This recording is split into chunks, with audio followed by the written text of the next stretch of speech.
Welcome, ladies and gentlemen. My name is Brian Benson, and welcome to the Unstoppable Pursuit podcast. We are pushing the limits on business, life, and health, and my beautiful, muscular co-host, handsome Mike Stull is here, and he is a wellness and health coach, and he's just going to, he wrote a book. He's also an author and a speaker, so we're going to start out with an affirmation from his book that we all love. It's called Dominate Your Day. Check it out at michaelstull.com. That's where you can buy it.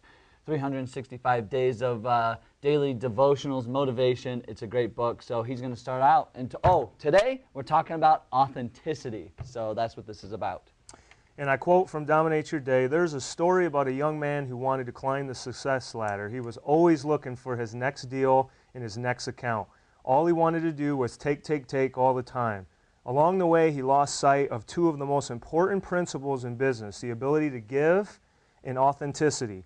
That may look like a bad business plan. How can I give more, and how can I give that more in value and still make more money?" Okay, my word of advice for those reading this is the best givers and the most authentic people are also some of the best getters. Giving and being authentic is magnetic. Giving and being authentic is caring. Giving and being authentic is excellent customer service. So the more you give in time, patience, love, positivity, detail, and passion, the more people will want of it and of what you are building. That is where the circle of giving and taking comes together while making money and changing lives in the process. Be a giver from your heart, be authentic, and watch it change your life for the better. Love it, love it, love it, man. That's awesome. So what is authenticity? You know, a great quote that I want to start this out with, too, after that is Brene Brown wrote a book, and she said in the book, stop being who you think you should be and be who you are. Just think about that for a second. We consistently probably go out into the world, you know, how are you going to show up today? What are you going to be like? How does it look? What does it feel like? And I just want people to understand is that you need to stop thinking about who you think you should be and actually just be who you are. Like Mike said in his affirmation, is that it is definitely a magnetism. It's something that people will see and feel when you are being authentic. So let's talk about why, Mike, and kind of go through some of the main points here on why you should be authentic. So Brian and I made a list of several reasons, and we'll go into a little bit more detail on these, but the big one is trust, credibility, value, transparency, better motivation, better inspiration, and a big one that we'll go into detail on is better relatability. So let's talk about trust.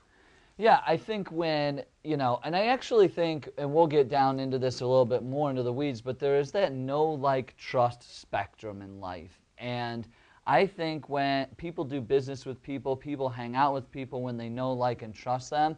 But I think the number one thing, I don't care if you like that person or even if you know that person, but trust, that is like that one thing that if like is broken is so hard to get back. Like I can like you again probably, and obviously know is, okay, I know you, but the whole trust thing is just such a big component. Yeah, I think trust, honestly, I think trust is everything. I think it's the most powerful single-handedly concept in any type of relationship because, again, if you lose that trust, I mean, I think you can maybe gain some of it back. I don't think you can gain all of it back. That's such a good point, and especially in, you know, in America, we're so known for giving second chances to people, but I always think that when you break that trust through not being authentic to who you really are, I still think, like you just said, there's still something in the back of people's minds like, I don't know. So does that break credibility and value systems, Mike? I think that everything that I said after trust is directly affected by trust or the lack thereof. Like I think that once you lose trust, like your value goes down, like your credibility goes down. People don't believe you. There's less transparency. People's walls go up and they stop believing in what you say, even if what you're saying is true. You know what I mean? And I think that, like you, if no one trusts you, like people aren't going to find you motivating. People aren't going to find you inspiring, you know, and they sure as hell aren't going to be able to relate to you because again, their wall is up and they're like, dude, you already broke the trust. What, give me a reason to trust you. Now you're having to prove yourself to everybody. No, I totally agree. And reproving yourself consistently, and I think that becomes really tough. And I kind of want to dig back into that point of transparency, because in the age of the internet and online and places that we are, like, more and more, YouTube stars are being born, people that are just being so transparent about their lives. I mean, look at us right now. Like, that's what I think, that we're being 100% transparent right now, because it's like, maybe we're not awesome at this, but we're learning and we're pushing ourselves, like our motto is, and I think that's really important, to just be totally transparent with who you are and what you want in life, and it's okay just to share that with the world because it's unique, Yeah, I think relatability is huge, because again, if people can't relate to you, then more than likely they're probably not going to buy your product or service. So, being relatable makes people feel like you're human, like you're like them, and you can find a common ground. And the best example I can give is, and I hate to rag on used car salesmen, and they're not all like this, but let's say you go to buy a new car and the used car salesman is just trying to make a hard sale, and you could tell that he's feeding you lines of bullshit. All he wants to do is make a sale. He doesn't genuinely care about what you're interested in or the value. Your wall's going to go up right away. So again, you're not going to trust him. More than likely, you're not going to buy the car. And so, it doesn't matter what business that you're in life. You have to humble yourself. You have to provide value. You have to get them to trust you, because more than likely, if I trust the used car salesman, I'm probably going to go back and buy another car from him in the future, him or her. So they earn my trust. So that's how big it is, because again, once that wall comes down, people are going to trust you more. And again, it goes back to trust being at the foundation of everything.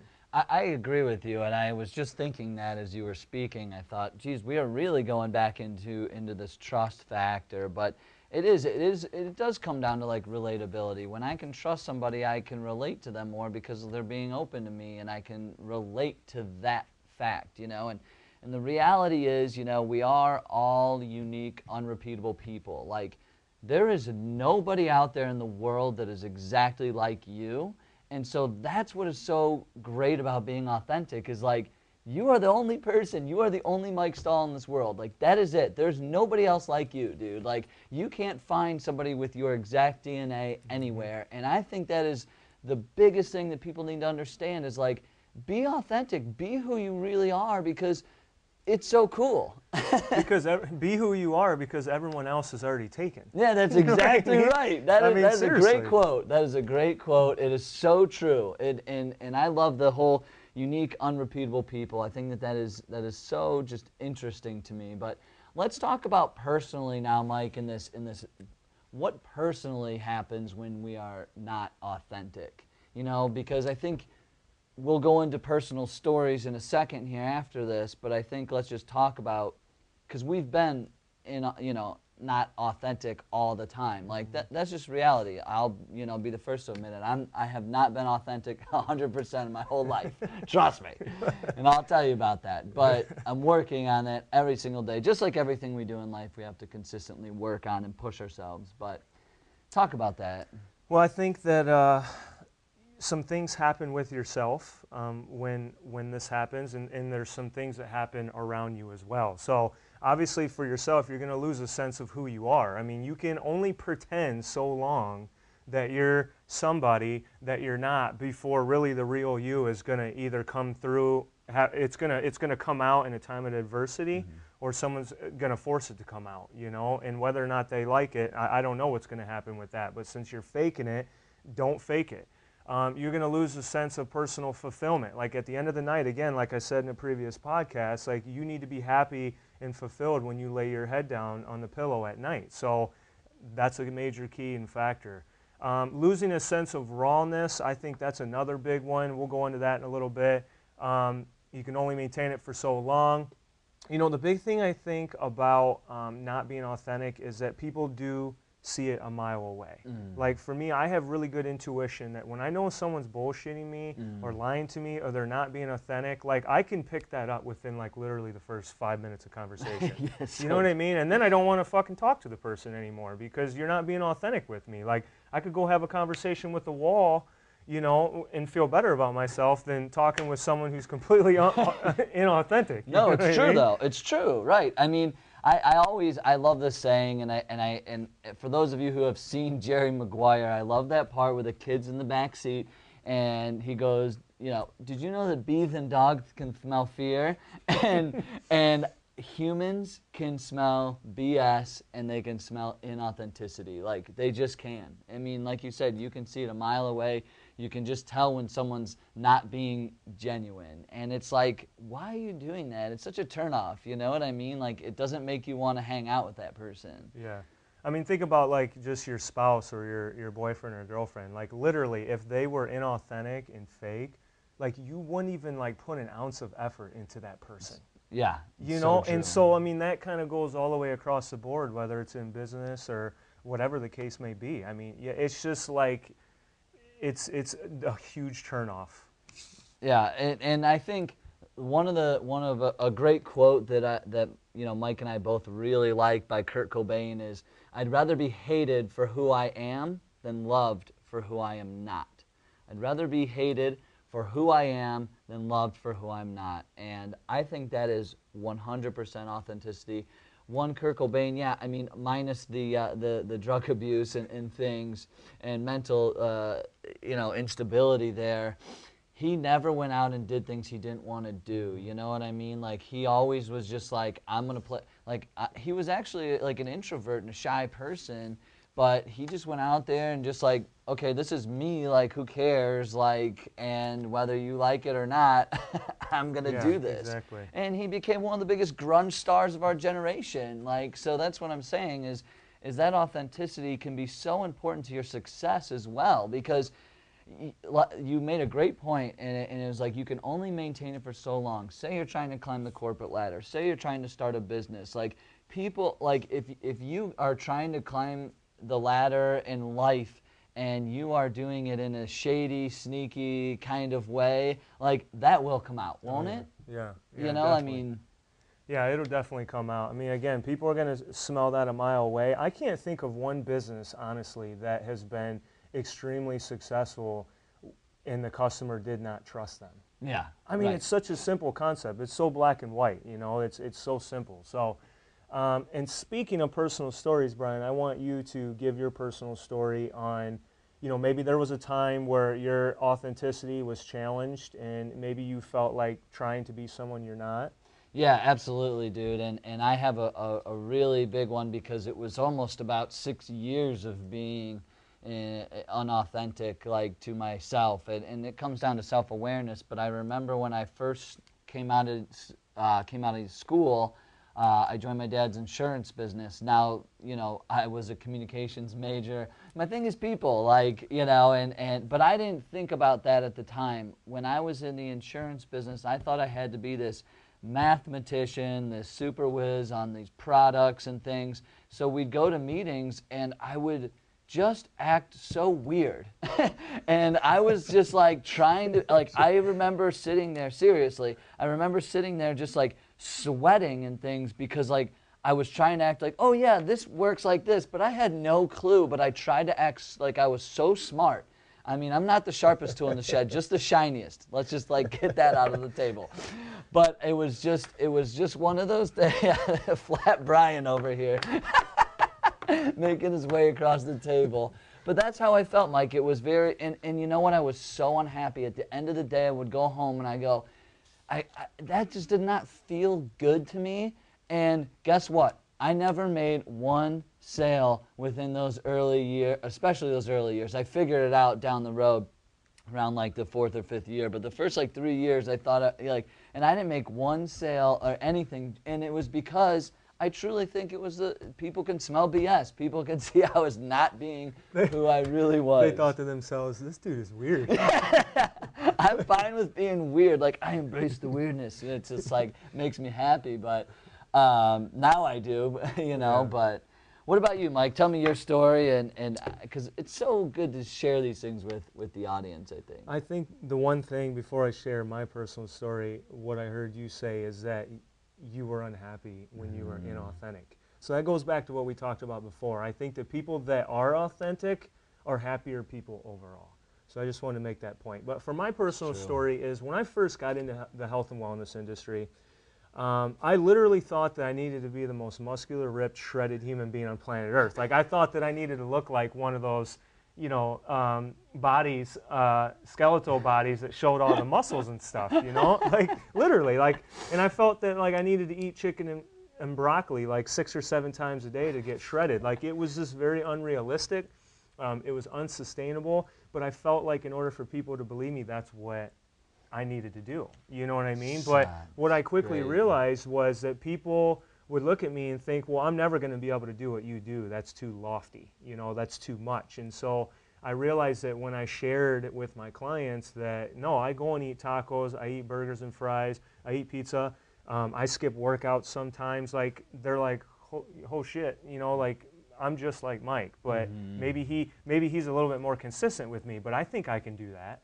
You know what I mean? And in my business, like, quadrupled after I started being more transparent and letting people know, no, I'm just like you. You know, we have, you know, we both bleed blood. You know, that's what I always say. And so, you know, you got to be relatable, and that's that for my story. No, I think that, and what you said was so important, is like how your business quadrupled after you were like, wait a second, like I don't have to be like, I'm not like you had that idea of this perfect, amazing like trainer, like I'm so shredded, but the reality is, like, I mean, we're all imperfectly perfect, and I think like a lot of people understand that. So if you can just relate to that, saying, look, there's no perfect human being out there, but I am here helping you as best I can and helping myself as best I can, train you to be your best self.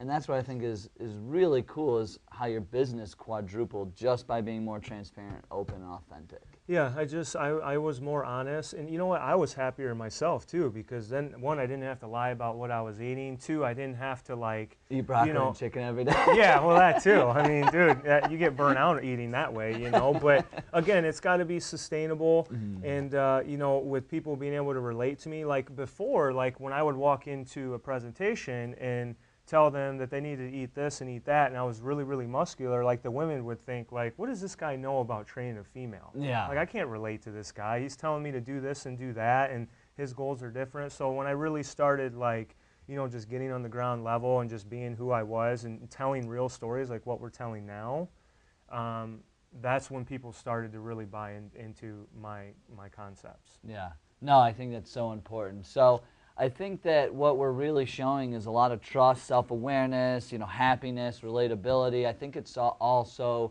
you know, important. So just like be proud of who you are, be proud of your talents, because, you know, you just have to embrace those great things about you. And if people don't like you for that, well, trust me, it doesn't matter. You'll find the people that do, and you'll be so much happier in life with all that. So we're going to kind of close out now and go into the challenge. And what I think that Mike and I talked about that would be a really, really great challenge is to create a value statement for yourself, for your life, for whatever it is that you kind of want, because that's how you'll show up. So you want to talk about a little bit about that value statement? You had some good things to say before we kind of got into the recording. I think that a good thing to do is to challenge yourself. Next time let's say you're in a social setting or something, and you know, you feel the urge to maybe lie or to do something or say something to fit in, challenge yourself to do the exact opposite. Yeah. To say what you mean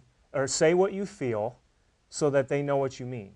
You know what I mean? Just be yourself. Do not feel like you need to say something to fit in or to get their approval or anything like that. So when you feel yourself kind of leaning towards being inauthentic, stop yourself mentally and say, no, I'm in the moment right now, and I'm just going to be me, period. Yeah, check yourself against your value statement. Are you being the person that you are set out to be, you know, like we talked about at the beginning. Are you being, you know, who you are rather than who you think you should be? So last part of the episode is Mike's going to go through a health tip because, hey, look, you can't go out there and win in life and in business and without having you know, a healthy lifestyle and being mentally and physically ready to go on and take on the world. So go ahead, Mike. Well, I think the biggest thing that I've witnessed being in the health and wellness field is that people are not eating enough protein.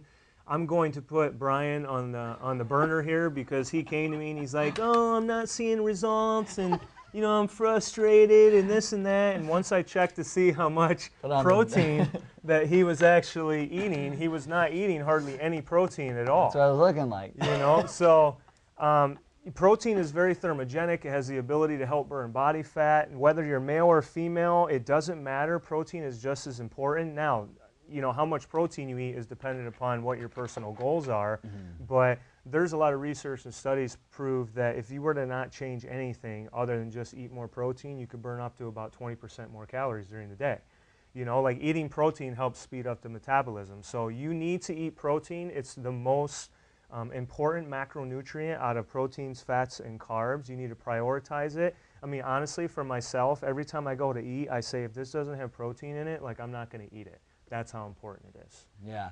No, I love that. And Mike did put me on the spot, but I'm glad he did. He was actually a huge help for me in that area. And Eat your protein, I bro. can definitely say I feel so much better from eating that protein. And no, I'm not Chad from The Bachelorette eating beef jerky out of my pocket. But anyway, hey, thanks for tuning in. We're so grateful. We love you all. And we'll see you on the next episode.